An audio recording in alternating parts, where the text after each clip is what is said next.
এই মাংসের পাতিল নিয়ে কোথায় যাও? আপা, খালাম্মা মাংসের পাতিল ঘরে রেখে আসতে বলেছে। রান্নাঘর থেকে মাংসের পাতিল ঘরের ভেতরে রাখতে হবে কেন? কাজের মেয়ে পারুল হাত থেকে পাতিলটা পাশে রেখে ওড়না দিয়ে কপাল মুছে বলল, আপা আপনাকে একটা কথা কই। জি বলো। খালাম্মার কাছে বলবেন না তো? বলবো না। এবার বলো। পারুল একবার ঘরের দিকে তাকিয়ে দেখে, তারপর রাফাকে ফিসফিস করে বলে, আপা আপনার জন্যই খালাম্মা মাংসের পাতিল ঘরের ভিতরে নিয়ে রাখতে বলছে। রাফা পারুলের দিকে তাকায় অদ্ভুত চোখে। আমার জন্য কেন? আমি কি করেছি? পারুল বলে, আমি বলবো কিভাবে? রাফা অনেক চিন্তা করেও কারণটা বুঝে উঠতে পারল না। তারপর বলল, আচ্ছা ঠিক আছে, যাও মাংসের পাতিল ঘরের ভেতরে রেখে এসো। রাফা নিজের ঘরে এসে অনেক চিন্তা করে ঘটনা বোঝার চেষ্টা করে। তখনই মনে পড়ে দুদিন আগে বাসায় মাংস রান্না করা হয়েছিল। মা হবার পরে শুরুতে মেয়েদের ভেতর অনেক পরিবর্তন হয়। রাফার ভেতরেও তেমন অদ্ভুত কিছু পরিবর্তন এসেছে। রাফার 3 মাস চলে। প্রায় রাতে অদ্ভুত অদ্ভুত খাবার খেতে ইচ্ছা হয়। এই তো সেদিন রাতে একটাই ঘুম ভেঙে যাবার পরে কাঁচা আম খেতে ইচ্ছা করছে। যদিও এই সময় কাঁচা আম পাওয়া যায় না। একদিন পেস্ট খেতেও ইচ্ছা করছে। মনে হয়েছে পেস্ট খেলে শান্তি লাগবে। রাফার ভেতরে শিশুসুলভ আচরণ ভর করেছে।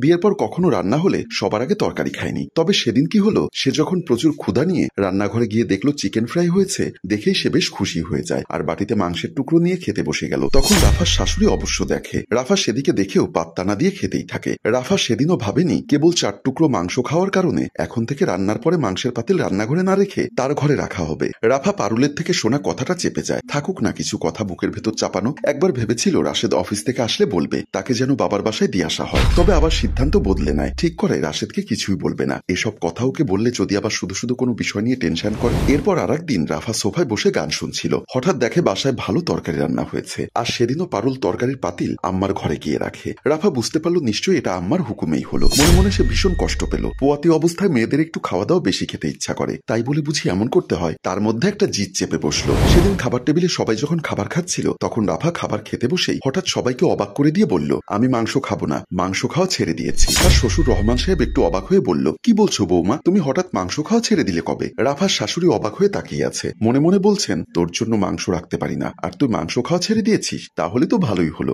এখন থেকে আর কষ্ট করে ঘরে এনে রাখতে হবে না। বিষয়টাতে কাজের মেয়ে পারুলও বেশ অবাক হলো। রাফার শ্বশুর আবার বলল, মাংস, বিশেষ করে মুরগির মাংস তো তোমার ফেভারিট। বাড়িতে মাংস রান্না করলেই তো তুমি হামলে পড়ো, আজ আবার তোমার মুখে এই কথা কেন? রাফা একটা অজুহাত দিয়ে বলল, বাবা আসলে মাংস খেতে ইচ্ছা করছে না। মাংস এত বেশি খেয়েছি এখন দেখলেই কেমন যেন বমি পায়। আর তাছাড়া আমি অনলাইনে একটা ভিডিওতে দেখেছি এই সময় বেশি মাংস খেলে নাকি বাবুর সমস্যা হবে। এমন বিভিন্ন অজুহাতে রাফা মাংস খায় না। তার শ্বশুর মশাই ভাবে রাফা সত্যিই বলছে। তার শাশুড়ি মনে মনে বিড়বিড় করে খাওয়াতে মন দেয়। রাফা সেটা খেয়াল করলো। রাফার সন্তান হবার 2 মাস পর রাফার একটা চাকরি হয়। বাবুকে নিয়ে চাকরি সামলাতে যদিও কষ্ট হয়, তবে রাফা চাইছে চাকরিটা ছাড়বে না। বাবু সকালে ঘুমে থাকে। খুব ভোরে উঠেই ঘরের রান্নার কাজ সেরে ফেলে। 9টার ভেতরে গোসল দিয়ে বাবুর খাবার খাইয়ে তারপর বের হয়। রাশেদ একবার বলেছে চাকরি নেবার দরকার নেই, আমার বেতনেই চলে যাবে। রাফা হেসে বলে, দেখো আমার কোনো অসুবিধা হচ্ছে না, আর বেশি অসুবিধা হলে তখন না হয় ছেড়ে দিব। আর তোমার বেতন পেতে পেতে পরের মাসের অর্ধেকে চলে যায়। আমার সামনে একটা প্রমোশনের সম্ভাবনা আছে, আমার স্যালারি কিছুটা বাড়তে পারে। দেখবে তুমি বেতন পেতে পেতে আমি সংসারটা সামলে নিতে পারবো আর আমাদের ভবিষ্যতের জন্য কিছু টাকা জমিয়ে রাখতে পারবো। রাশেদ সবকিছু চিন্তা করে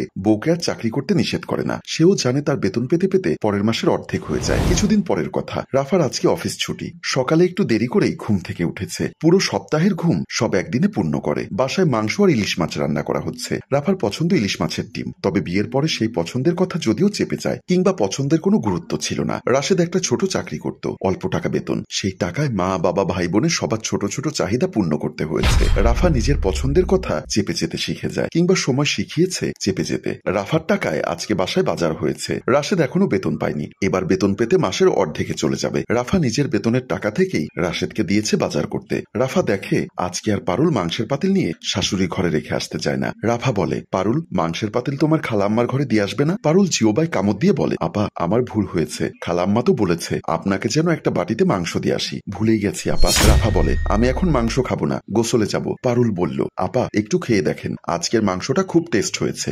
আসলেই? পারুল বলে, হ্যাঁ আপা। কথার ভেতরেই পারুল বাটিতে মাংস তুলে ফেলে। রাফা মাংসের টুকরো মুখে দিতেই পারুল বলে, সত্যি বলেন আপা ভালো হয়েছে না? রাফা বলে, হ্যাঁ ভালো হয়েছে, তুমি এক টুকরো নাও। পারুল বলে, না আপা খালাম্মা রাগ করবে। রাফা পারুলকে বলে, হা করো আমি তোমার মুখে দেই। রাফা পারুলের মুখে মাংসের টুকরো তুলে দেয়। পারুল বলে, আপা আমি রান্না করছি তাই বলছি না, সত্যি আজকে মাংস খুব ভালো হয়েছে। পারুলের হাতে বাটি দিয়ে রাফা বলে, বাকি টুকরো তুমি খেয়ে নাও, আমি গোসলে যাব। তখনই রাফার শাশুড়ি রান্নাঘরে আসে। পারুলের হাতে মাংস দেখে রাগ করে বলে, তোকে বলেছি বৌমাকে মাংস দিতে, আর তুই নিজে মাংস পেটে ভরছিস। একদিন না বলেছি পাতিল থেকে রান্নার সময় কিচ্ছু খাবি না? রাফা বলে, আম্মা ওকে আমি দিয়েছি মাংস আর আমি খেয়েছি, তবে আম্মা আজকে মাংসের পাতিল আর আপনার আপনার ঘরে রাখবেন না? রাফার শাশুড়ি থতমতো খেয়ে বলে, না, আজকে রান্নাঘরেই থাকুক। চুপচাপ রান্নাঘর থেকে চলে যায়। রাফার অদ্ভুত এক শান্তি লাগছে। এটা তুমি খেয়ে নাও, আমি গোসলে গেলাম। পারুল বলে, আপা, এই মহিলা অনেক অভিনয় করে, আপনি জানেন? আগে তো আপনাকে দেখতেই পারেনি। রাফা হেসে বলে, বোকা মেয়ে, আমি সবই জানি, তারপরও এসব দেখতে এখন ভালো লাগে। আমার রাগ নেই কারো উপর, শুধু হাসি পায় কখনো কখনো।